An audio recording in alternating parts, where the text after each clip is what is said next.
Okay, solve the magic puzzle. What magic puzzle?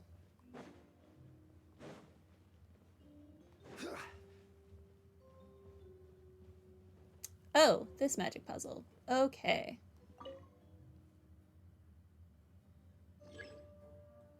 Activate all the magic steps without stepping on the same one twice. Oh.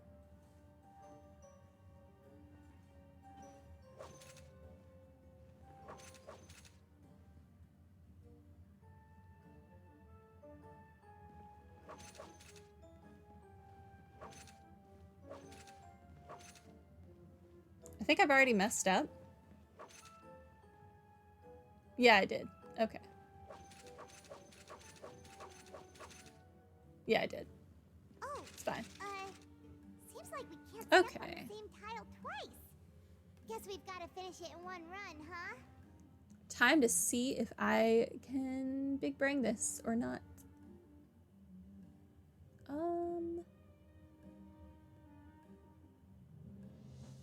Okay. I think I have an idea.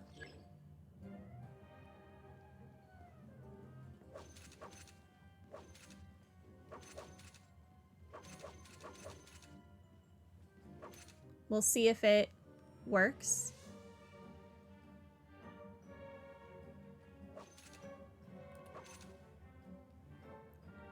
Pretty sure it's going to work.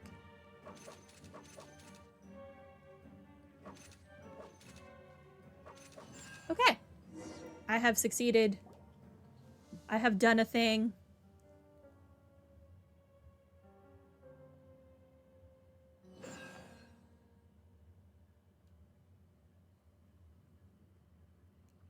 Okay. I opened a door.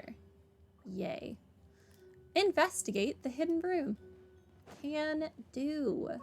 Is there a treasure chest in There's a here? hidden room here. Let's see. Oh, this bookcase is full of Caesar's own notes. He wrote a lot about the principles of magic. Whew. Much too advanced for Paimon. Hey, look! Is that Caesar's diary on the table? Let's read his diary because we invade people's privacy. This book's thick as a brick! Let's take a peek inside it, shall we?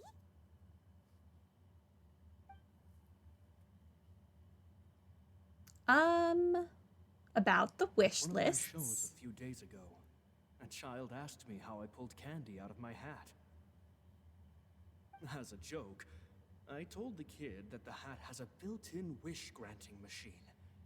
Next thing I know, today a whole bunch of kids were pestering me to pull all sorts of things out of the hat. So I told them another white lie.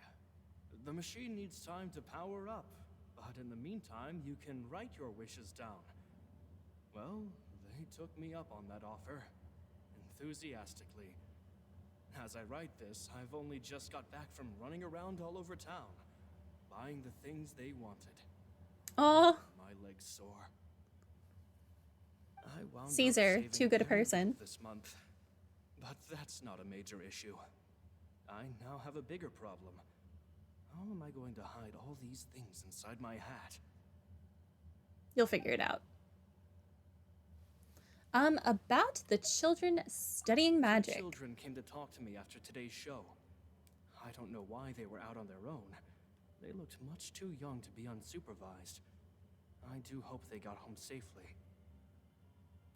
Anyway, they said that they wanted me to teach them how to do magic. It's not uncommon for children to ask this, of course, but I've never seen any of them as serious about it as these two. I told them that learning magic is very hard work, but that didn't faze them at all. It's like they already knew. They seemed so committed. I couldn't turn them down.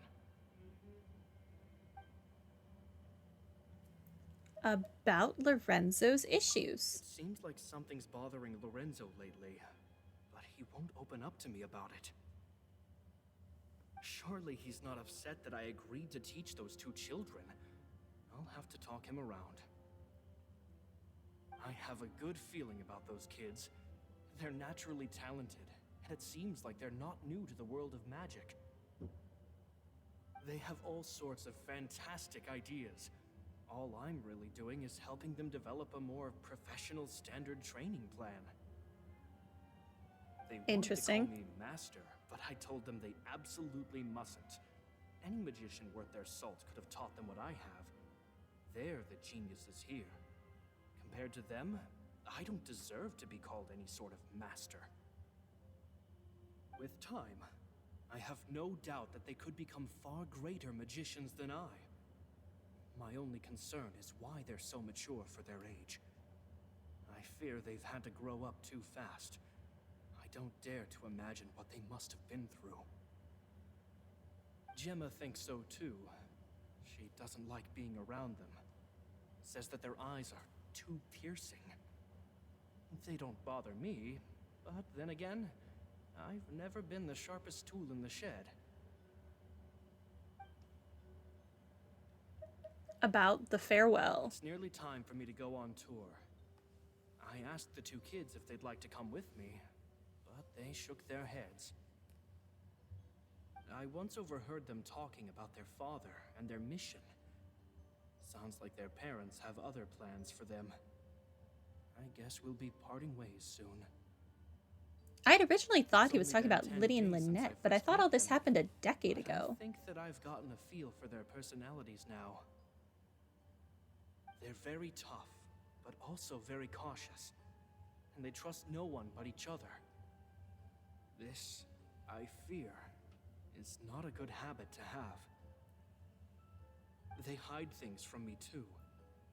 For example, when I asked them where they live and why they wanted to learn magic, they lied. That's the thing about children.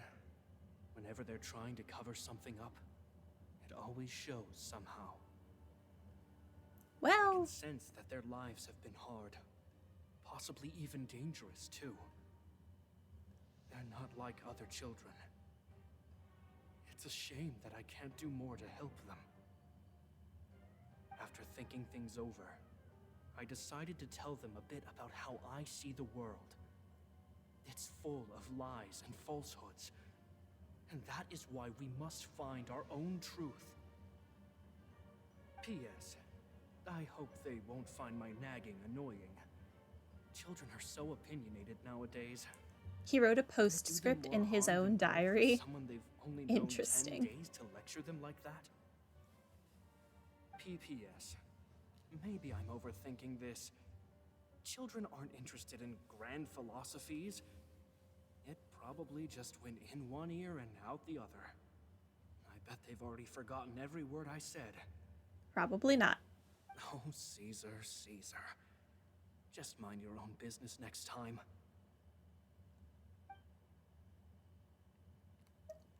Stop reading. Okay. Magic geniuses with a father and a mission, huh?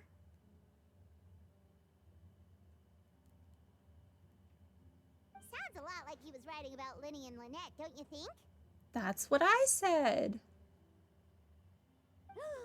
So did they meet Caesar when they were kids? Let's go ask Lyney. But then why didn't Gemma recognize them? That doesn't make sense.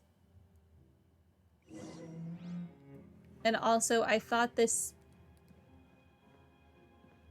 happened a decade ago. They would have literally been like, what, 6? If that.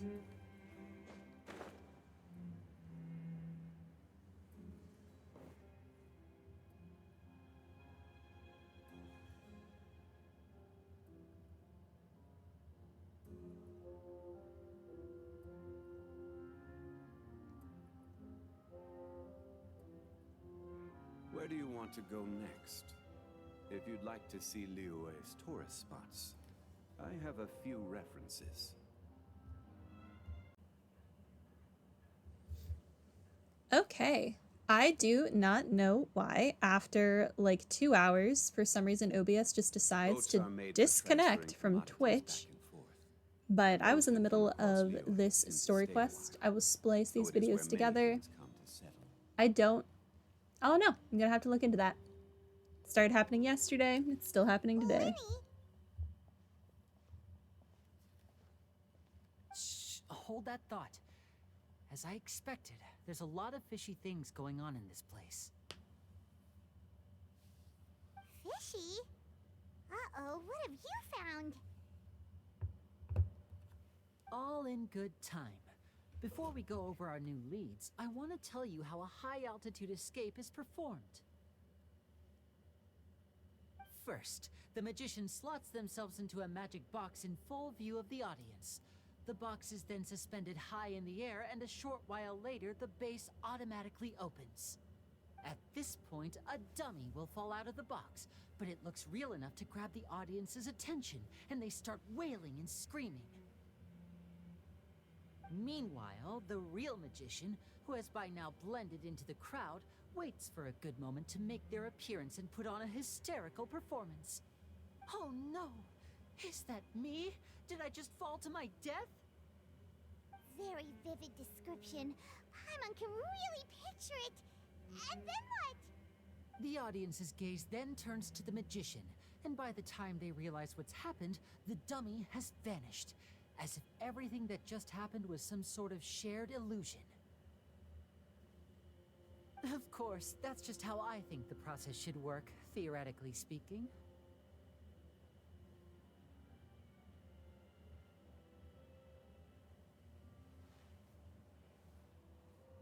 Theoretically speaking? What do you mean?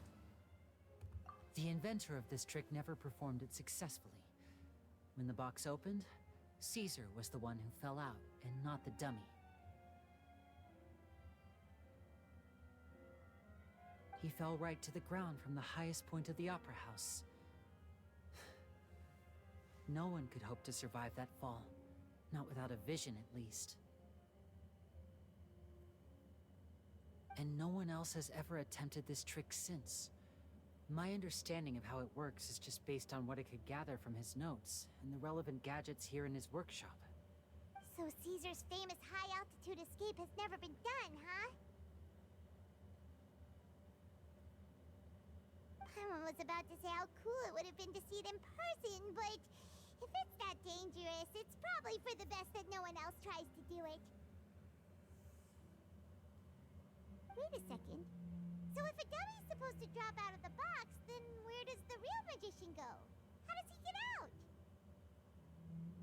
Glad you asked. That brings us to the secret of said box. This box right here is the one that Caesar constructed himself to use in the performance, and it's not as simple as it looks. Inside, there's a device that only the magician himself would know about. Once the magician's inside, and the box is lifted up into the air, the audience's view of the box is fixed at a certain angle. From where they're standing, they have a clear view of the front, sides, and bottom, but the back and the top are now no longer visible. At this point, the magician presses a button inside the box, opening a secret door out of view. He then escapes through this trapdoor onto the opera house roof, waits for the dummy to fall and distract the audience, and quietly returns to ground level. That's way simpler than Paimon imagined. Even Paimon could probably do it. Well, there's a little more to it than that, of course. The hardest part of this trick is controlling the audience's mood and reactions. That takes an exceptional degree of showmanship. There's the falling dummy, the miraculous reappearance, the pompous performing. Maybe the magician would even have themselves tied up before it begins to strengthen the impression that there's no escape. Many days and nights of careful research and painstaking practice would have gone into this, all culminating in a performance just a few minutes long, but one that still manages to transform the shock and grief of a tragic accident to the joy and laughter of a mesmerizing magic trick. Caesar was a highly accomplished magician. But unfortunately, even he didn't manage to pull it off. So, how did it go so wrong? You said you found some fishy stuff here. Have you figured out what really happened? I can make a pretty good guess. I looked into the case files. The magic box Caesar was using at the time of his death had the secret button I mentioned positioned on the right-hand side. And, sure enough, he always used his right hand as his dominant hand in public. Okay. Nothing suspicious there. But here's the strange thing. Most of the devices in this workshop have the mechanism on the left-hand side, including this box right here. Which leads me to believe that Caesar was in fact left-handed. Why would Caesar pretend to be right-handed? That's so random. Because a magician can't afford to have their most basic habits stand out too much. People naturally focus their attention on the most important details of the task or situation at hand. But a magician needs to be able to redirect an audience's attention at will, so as to avoid arousing their suspicion. The essence of magic is getting people to believe a lie. If even the truth raises eyebrows, the falsehoods become all the more difficult to mask. And so, Caesar trained himself to use his right hand to align with his audience's expectations. Great magic always requires sacrifices.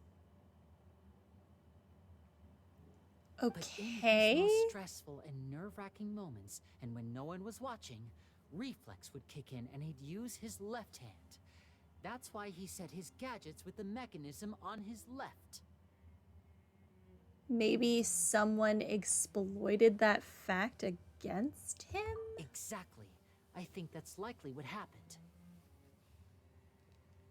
Caesar would have been under a lot of time pressure during the escape. He'd have had mere seconds to open the hidden compartment, retrieve the dummy, then open the secret door and make a swift escape. But I'm sure he was confident. He would have rehearsed countless times to the point where it was second nature. He'd barely need to think about what he was doing because muscle memory would guide him through.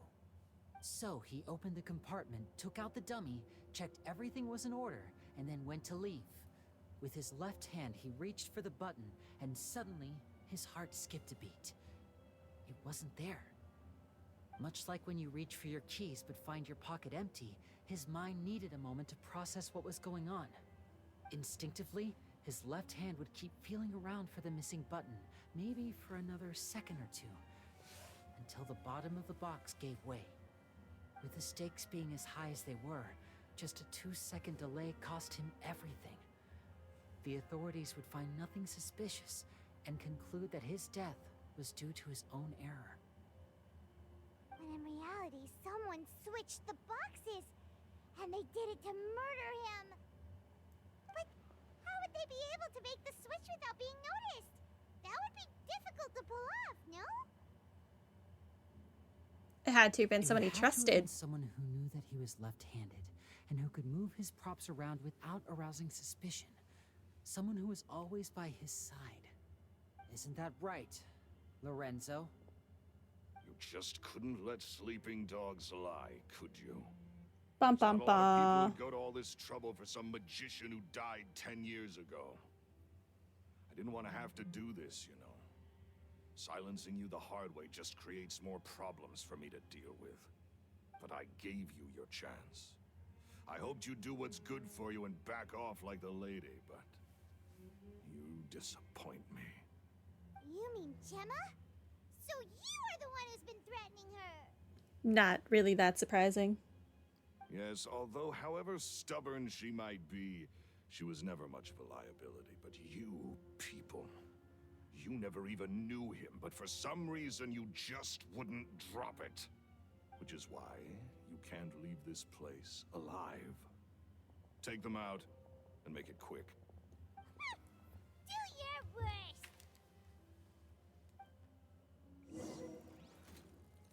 Okay. We're fighting these guys now. And voila! Okay. Boing, boing, boom! Da-da-da, yeah, hi-ya, Who's still alive? Oh, hi. I will have order. Step right up. I'm going in! Here comes the finale.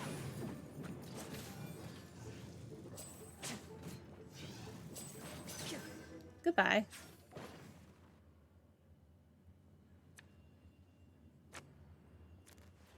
Oh, a fancy card. Oh, did he just like decapitate him with a card?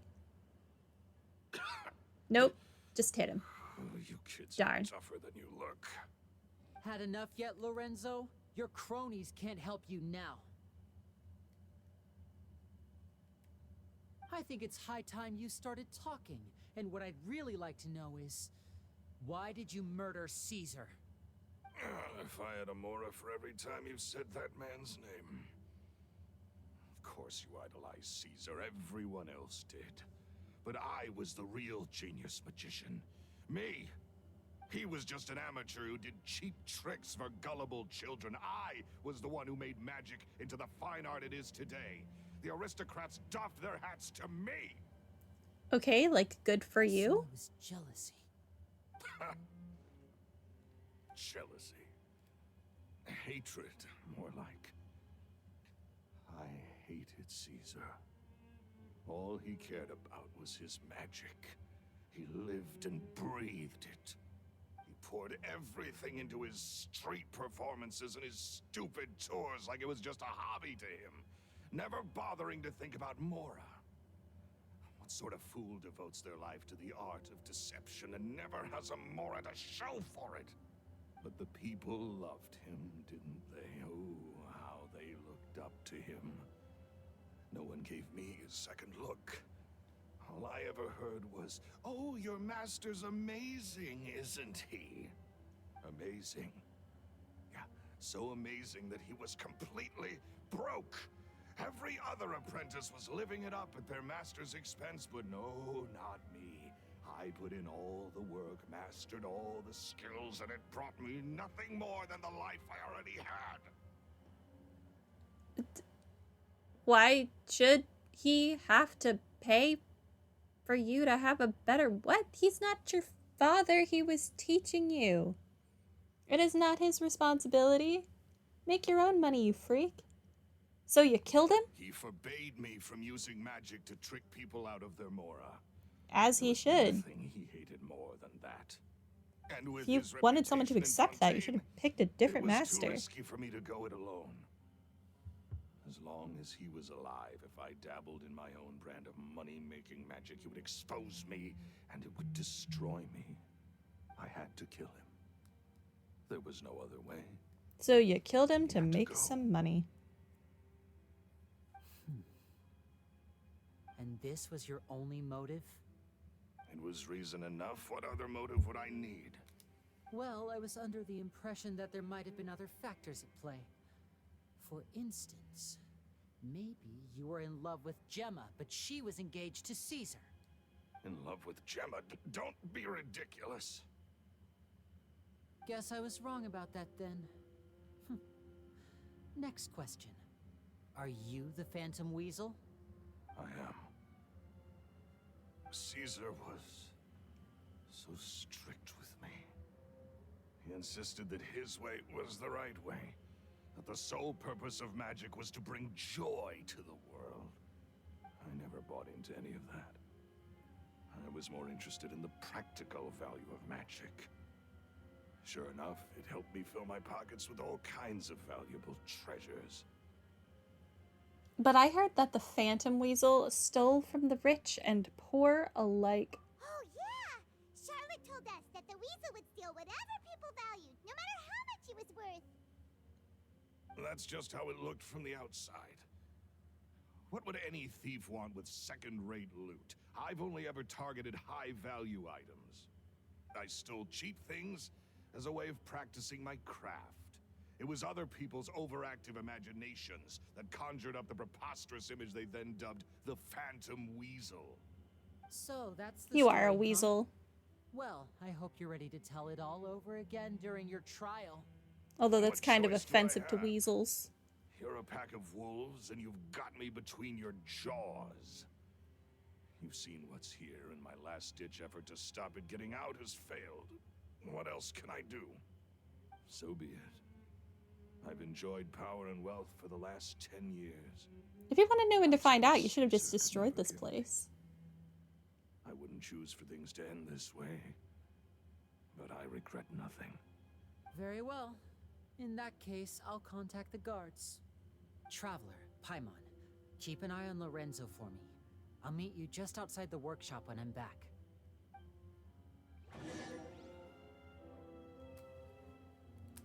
leave the workshop. Okay. At least I can finally stop looking over my shoulder now. Yeah, you're gonna go to jail instead. Congratulations.